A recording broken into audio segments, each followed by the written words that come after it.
नमस्कार दोस्तों, कैसे हो आप लोग। उम्मीद है बहुत अच्छे होंगे। और मैं लेके आया हूँ आपके लिए एक और इम्पोर्टेंट क्लास क्वेश्चंस की, मतलब कंप्यूटर क्वेश्चंस की। और पहला क्वेश्चन क्या है दोस्तों, ध्यान से देखिएगा। M S Word 365। अब यहाँ पे एम एस वर्ड 365 की जगह आ सकता है दोस्तों एम एस वर्ड 2019, है ना। 2016 भी लिखा आ सकता है, तो कंफ्यूज नहीं होना है, ठीक है। सब में एक फॉर्मेटिंग काम करती है। में किस का प्रयोग अंडरलाइन तथा अथवा बोल्ड कर उन्हें महत्व देने हेतु किया जाता है। हाइपरलिंकिंग का, टेक्स्ट रैपिंग का, पेज मार्जिन का, या फॉन्ट स्टाइलिंग का। बताइए दोस्तों, एमएस वर्ड में किसका प्रयोग अंडरलाइन तथा बोल्ड कर उन्हें महत्व देने हेतु किया जाता है। दोस्तों ये किया जाता है दोस्तों फॉन्ट स्टाइलिंग का। किसका दोस्तों, फॉन्ट स्टाइलिंग के अंदर हम बोल्ड भी कर सकते हैं और अंडरलाइन भी कर सकते हैं। कोई बोले अंडरलाइन की शॉर्टकट की क्या होती है भाई, तो अंडरलाइन की शॉर्टकट की होती है दोस्तों कंट्रोल के साथ में यू प्रेस करने से अंडरलाइन हो जाता है, और बोल्ड होता है कंट्रोल के साथ में बी प्रेस करने से बोल्ड हो जाता है। क्लियर यहाँ तक का, उम्मीद है समझ में आया होगा। पहले का आंसर क्या होगा दोस्तों, डी ऑप्शन होगा राइट, और ये होगा फॉन्ट स्टाइलिंग, ठीक है। अब चलते हैं दोस्तों दूसरे क्वेश्चन की ओर। दूसरा क्वेश्चन है एमएस वर्ड 2010 में हेडर तथा फुटर का ऑप्शन निम्नलिखित में से किस टैब के अंतर्गत आता है। एमएस वर्ड 2010 में हेडर एवं फुटर का ऑप्शन निम्नलिखित में से किस टैब में आता है। हेडर एंड फुटर टैब में आता है, पेजेज में आता है, होम टैब में आता है, या इंसर्ट टैब में आता है। बात करें दोस्तों हेडर फुटर की, तो ये ऑप्शन जो आपको मिलता है ना, ये मिलता है इंसर्ट टैब में। किसमें दोस्तों, इंसर्ट टैब में आपको मिलता है दोस्तों। तो यहाँ पे आएगा D option is right, insert tab. किस किस का सही है भाई, इंसर्ट टैब। अब चलते हैं दोस्तों तीसरे सवाल की ओर। तीसरा क्वेश्चन मान लीजिए आप, कई वर्ड प्रोसेसिंग प्रोग्राम में सेलेक्टेड पैराग्राफ से फॉर्मेटिंग हटाने के लिए निम्नलिखित में से किस का प्रयोग या उपयोग किया जाता है। बताइए दोस्तों, क्लियर फॉर्मेटिंग का, डिलीट पैराग्राफ का, फॉर्मेट पेंटर का, या रिमूव पैराग्राफ का। कई वर्ड प्रोसेसिंग प्रोग्राम में सेलेक्टेड पैराग्राफ से फॉर्मेटिंग हटाने के लिए निम्नलिखित में से किसका प्रयोग किया जाता है। क्लियर फॉर्मेटिंग का, डिलीट पैराग्राफ का, फॉर्मेट पेंटर का, या रिमूव पैराग्राफ का। बताइए दोस्तों, अगर आपको एक तरीके से मैं कहूँ कि सारी फॉर्मेटिंग एक साथ हटानी है जो भी आपने सिलेक्ट कर रखा है उसकी, तो उसके लिए हम क्या करेंगे दोस्तों, क्लियर फॉर्मेटिंग का यूज करेंगे। इसका दोस्तों क्लियर फॉर्मेटिंग का यूज करेंगे। क्लियर यहाँ तक का। अब चलते हैं दोस्तों अगले सवाल की। और अगला सवाल है हमारा यहाँ पे चौथा, एमएस वर्ड में एक सेव डॉक्यूमेंट खोलने के लिए कीबोर्ड शॉर्टकट क्या है। कंट्रोल बी है, कंट्रोल एस है, कंट्रोल ओ है, या कंट्रोल एन है। बताइए दोस्तों, एमएस वर्ड में एक सेव डॉक्यूमेंट ओपन करने के लिए या खोलने के लिए कीबोर्ड शॉर्टकट क्या है। दोस्तों बात करें, अगर आपको एक सेव डॉक्यूमेंट ओपन करना है तो उसके लिए हमको प्रेस करना पड़ेगा भाई कंट्रोल के साथ में एस प्रेस करना पड़ेगा। लेकिन लेकिन लेकिन लेकिन ये क्या बोल रहा है, सेव डॉक्यूमेंट खोलने के लिए।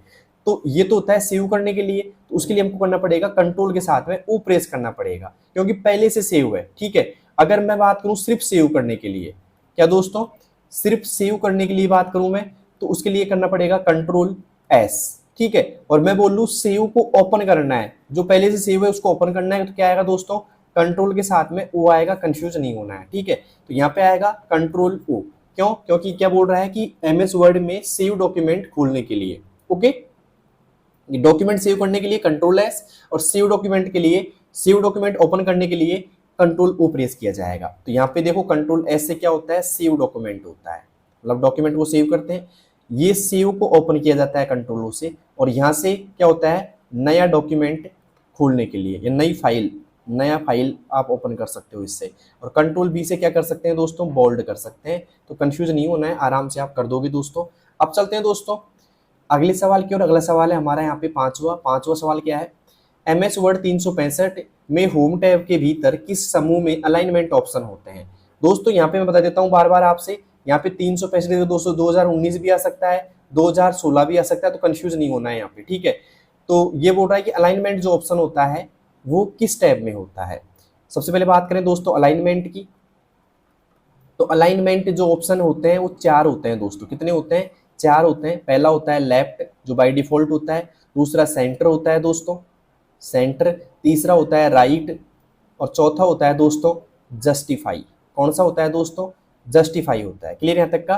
तो यहाँ पे आएगा, ये मिलते कहाँ हैं दोस्तों, ये मिलते हैं पैराग्राफ ग्रुप में। किसमें दोस्तों, पैराग्राफ ग्रुप में मिलते हैं। एक बार देखना है एमएस वर्ड के अंदर पैराग्राफ ग्रुप में आपको मिलेंगे। अब चलते हैं दोस्तों छठे सवाल की ओर।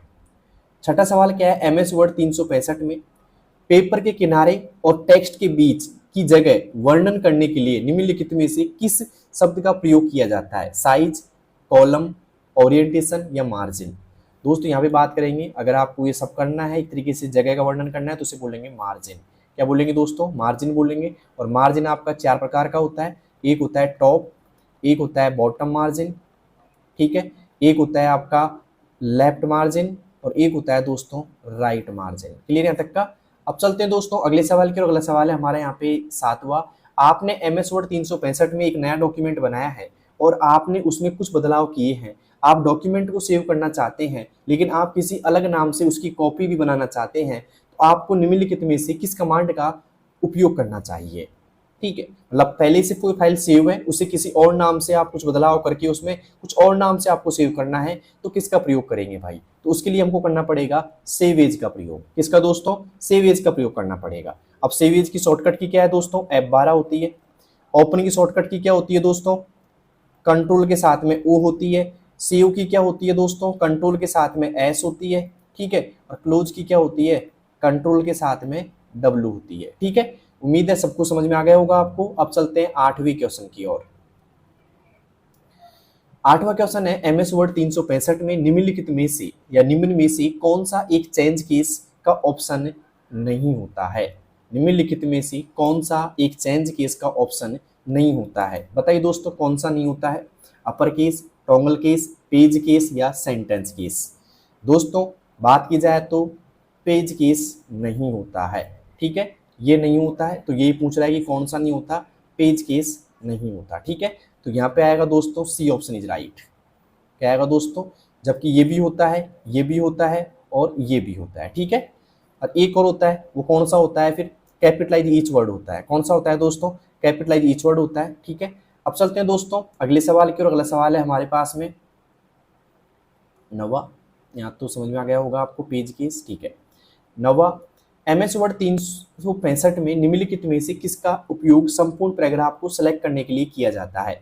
अब ये बात की जा रही है जिससे माउस से। संपूर्ण पैराग्राफ किससे दोस्तों? माउस से अगर सिलेक्ट करना चाहेंगे तो क्या करेंगे दोस्तों? अगर संपूर्ण पैराग्राफ की बात करें सिंगल क्लिक से, डबल क्लिक से, ट्रिपल क्लिक से या स्क्रॉल से, तो दोस्तों बात करें 3 बार क्लिक करना पड़ेगा आपको किसी भी पैराग्राफ को सिलेक्ट करने के लिए। 2 बार क्लिक करना पड़ता है दोस्तों किसी भी वर्ड को सिलेक्ट करने के लिए, ठीक है। सिंगल वर्ड को सिलेक्ट करने के लिए डबल क्लिक करना पड़ता है, ठीक है। और स्क्रॉल का करना पड़ता है दोस्तों स्क्रीन ऊपर नीचे, स्क्रीन ऊपर, अपर एंड डाउन, ठीक है। ऐसे भी लिख सकते हो आप अप एंड डाउन के लिए या ऊपर नीचे के लिए, ठीक है। अब चलते हैं दोस्तों 10वें क्वेश्चन की। और 10वां क्वेश्चन है अंडू रीडू की शॉर्टकट कुंजियां क्या है क्रम से? दोस्तों अंडू रीडू की क्या होती है? Control U for undo, control R for redo, या फिर कंट्रोल Z या कंट्रोल Y या कंट्रोल Z या कंट्रोल U, या एक तरीके से बात करें कंट्रोल शिफ्ट Z या कंट्रोल शिफ्ट Y। बताइए दोस्तों क्या होगा इसका सही जवाब? अगर आपको आता है तो जल्दी से मुझे बताइएगा। दोस्तों अंडू की बात की जाए तो अंडू के लिए हम प्रेस करना पड़ेगा मुझे कंट्रोल के साथ में Z, और रीडू के लिए कंट्रोल के साथ में Y प्रेस करना पड़ेगा। तो यहाँ पे आएगा B option is right, control Z और कंट्रोल Y। किस किस का सही है भाई? जल्दी से मुझे बताइएगा। अब चलते हैं 11वें क्वेश्चन की। और 11वां क्वेश्चन है MS वर्ड में find and replace dialog box open करने के लिए कौन सी कुंजियां प्रेस की जाएंगी? ठीक है, तो फाइंड के लिए प्रयोग की जाएगी दोस्तों कंट्रोल के साथ में F, रिप्लेस के लिए कंट्रोल के साथ में H प्रेस करेंगे, ठीक है। तो यहाँ पे आएगा control F for find, control H for replace, ठीक है। A option is right. अब चलते हैं दोस्तों 12वें क्वेश्चन की। और 12वां क्वेश्चन हमारा आज का है कि MS एक्सेल में नई वर्कबुक खोलने की, MS एक्सेल में नई वर्कबुक खोलने की शॉर्टकट कुंजी क्या है? नई वर्कबुक खोलने की बात की जा रही है यहाँ पे दोस्तों। नई वर्कबुक कंट्रोल O से, कंट्रोल W, कंट्रोल N या कंट्रोल शिफ्ट N? बताइए दोस्तों किससे हम नई वर्कबुक ओपन कर सकते हैं? तो वो कर सकते हैं दोस्तों कंट्रोल N से, ठीक है। कंट्रोल N के द्वारा हम कर सकते हैं नई workbook open, control plus N। अब चलते हैं दोस्तों 12वां हो गया 13वें क्वेश्चन की ओर। 13वां क्वेश्चन है MS एक्सेल में एक्टिव सेल को एडिट करने की शॉर्टकट कुंजी कौन सी है? F2, F4, शिफ्ट F2 या alt F4, sorry alt F2? बताइए दोस्तों क्या है? दोस्तों एक्टिव सेल में अगर आपको कुछ लिखना होता है तो लिखने के लिए आपको प्रेस करना पड़ेगा F2, मतलब एडिट करने के लिए, ठीक है। तो यहाँ पे आएगा F2, ठीक है। उम्मीद है समझ में आ गया होगा F2 आपको, ओके। अब चलते हैं दोस्तों 14वें सवाल की ओर।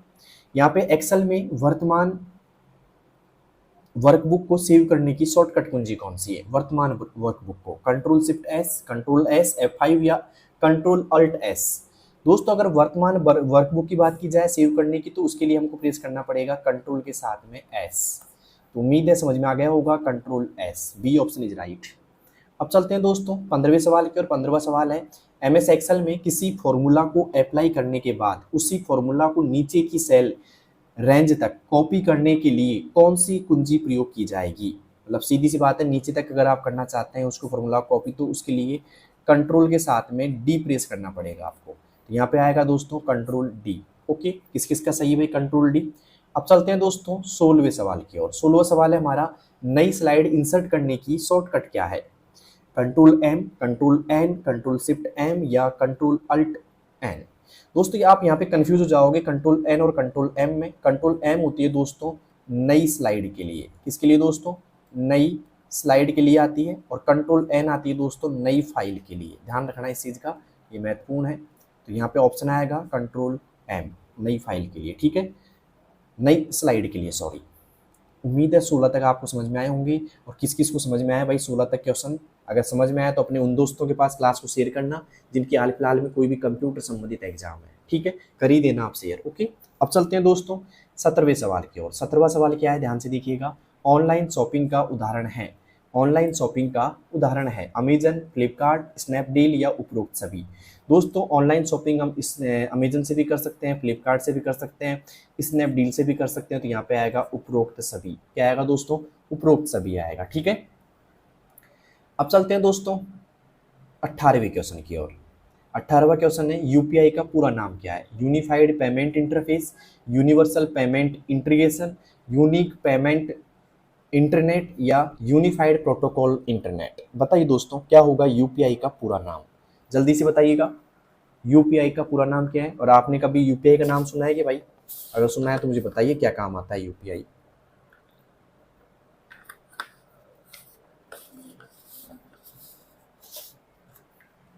बताइए दोस्तों क्या काम आता है यूपीआई आपके?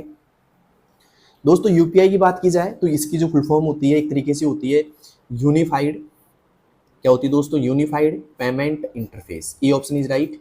और ये क्या काम आता है दोस्तों? पेमेंट, लेन देन में काम आता है। क्या आता है दोस्तों? लेन देन में काम आता है। पैसा प्राप्त करना, पैसा मतलब चुकाना, इनमें काम आता है, ठीक है। और इससे तुरंत अपन पैसा ट्रांसफर कर सकते हैं, ठीक है। अब चलते हैं दोस्तों 19वें सवाल की ओर। 19वां सवाल क्या है दोस्तों? IRCTC की वेबसाइट किसके लिए प्रसिद्ध है? Flight ticket, train ticket, movie ticket या बस टिकट। दोस्तों IRCTC की बात की जाए तो यह है दोस्तों ट्रेन टिकट के लिए। B option is right, train ticket के लिए। ओके, अब चलते हैं दोस्तों 20वें सवाल की ओर। 20वां सवाल है, ऑनलाइन मीटिंग सॉफ्टवेयर का उदाहरण है। ऑनलाइन मीटिंग सॉफ्टवेयर का उदाहरण है Zoom, Google Meet, Microsoft Teams या उपरोक्त सभी। बताइए दोस्तों। दोस्तों बात की जाए ऑनलाइन मीटिंग की तो जूम भी काम आता है, गूगल मीट भी काम आ जाता है और माइक्रोसॉफ्ट टीम्स भी काम आता है। तो यहाँ पे आएगा उपरोक्त सभी। क्या आएगा दोस्तों? उपरोक्त सभी, ठीक है। अब चलते हैं दोस्तों आज के अंतिम सवाल की ओर। आज का अंतिम सवाल है 21वां। एफटीपी का पूरा नाम क्या है? एफटीपी का पूरा नाम क्या है दोस्तों? File transfer protocol, fast transfer program, file tracking process या फास्ट टैग प्रोटोकॉल। जल्दी से बताइएगा क्योंकि मैंने काफ़ी सारी क्वेश्चन क्लासों में मैंने बताया एफटीपी का पूरा नाम आपको, और आपने रट लिया होगा इस चीज़ को। तो भाई जिसने रट लिया बताइए क्या होगा इसका सही जवाब, ठीक है। जल्दी से मुझे बताइएगा इसका सही जवाब क्या होगा। क्लास कैसी लग रही है? अच्छी लगी हो तो आप कमेंट बॉक्स में इसका रिव्यू देना दोस्तों, और अपने उन दोस्तों के पास शेयर करो जिनकी एग्जाम है RSCIT की या कोई भी कंप्यूटर एग्जाम की, ठीक है। तो जल्दी से आप शेयर कीजिएगा और बताइए इसका जवाब क्या होगा। दोस्तों इसका सही जवाब होगा वो होगा फाइल ट्रांसफर प्रोटोकॉल। क्या होगा दोस्तों? फाइल ट्रांसफर प्रोटोकॉल होगा, ठीक है। उम्मीद है आपको सब कुछ समझ में आ गया होगा।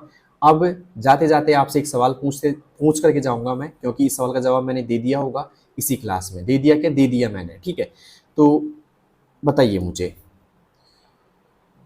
ठीक है, मुझे बताइएगा MS वर्ड में एक सवाल पूछ रहा हूँ क्योंकि इसका जवाब मैंने इसी में दिया था। अगर आपने क्लास ध्यान से देखी हो ना तो मैंने उसमें लिखाया भी था दोस्तों, ठीक है। तो मुझे बताइए, मैंने इसी क्लास में आपको समझाया ये क्वेश्चन को MS वर्ड में। इसमें दोस्तों MS वर्ड में पैराग्राफ के किसके दोस्तों? पैराग्राफ के कितने अलाइनमेंट होते हैं, कितने अलाइनमेंट होते हैं, मैंने आराम से बताया था और उससे नाम भी लिखे थे। अगर आपने क्लास ध्यान से देखी होगी दोस्तों तो आपको पता होगा अलाइनमेंट होते हैं। बताइए दोस्तों, उनके नाम आपको लिखना है, नाम लिखना है आपको सारों का, ठीक है। जो मैंने नाम आपको बताया ना वो नाम आपको लिखने हैं दोस्तों, ठीक है। बताइए दोस्तों कितने होते हैं, उनके नाम आपको लिखना है इस मतलब कमेंट बॉक्स के अंदर। देखते हैं कौन कौन लोग इस क्लास को एकदम सीरियस तरीके से देख रहे थे, तो उनको पता होगा इस चीज़ का। मैंने नाम लिखाए थे, पिछले क्वेश्चनों में जाके देखना अगर आपको नहीं आते हैं तो, और आते हैं तो जल्दी से लिख दीजिएगा, ठीक है। क्लास कैसी लगी, क्लास अच्छी लगी हो तो एक लाइक बनता है दोस्तों, साथ में सब्सक्राइब कर लीजिए। मैं देख रहा हूँ ज़्यादातर लोग सब्सक्राइब नहीं कर रहे, सिर्फ क्लास देख करके ही आगे बढ़ जाते हैं, तो उनसे कहूँगा आपको सारे अपडेट मिलेंगे दोस्तों। एग्जाम डेट कब है, मतलब सारे अपडेट आपको मिलेंगे इस क्लास में, ठीक है। तो आप अभी आप सब्सक्राइब कर लो जिससे आप अपडेट रहो सारी चीज़ों से, ठीक है। और फिर आपको सिर्फ पढ़ने का काम रहे, ठीक है। और साथ में आप मेरी पूरी प्लेलिस्ट देखिएगा, एक वीडियो से पार नहीं पड़ेगी, पूरी प्लेलिस्ट आप देखिएगा जो मैंने डाल रखी है। सारी क्लास इंपॉर्टेंट है तो सबको एक बार जरूर देखना, ठीक है। और साथ में शेयर करना ना भूलें उन दोस्तों के पास जिनकी हाल फिलहाल कोई भी एग्जाम है, ठीक है। मिलते हैं दोस्तों नेक्स्ट वीडियो में, तब तक के लिए धन्यवाद।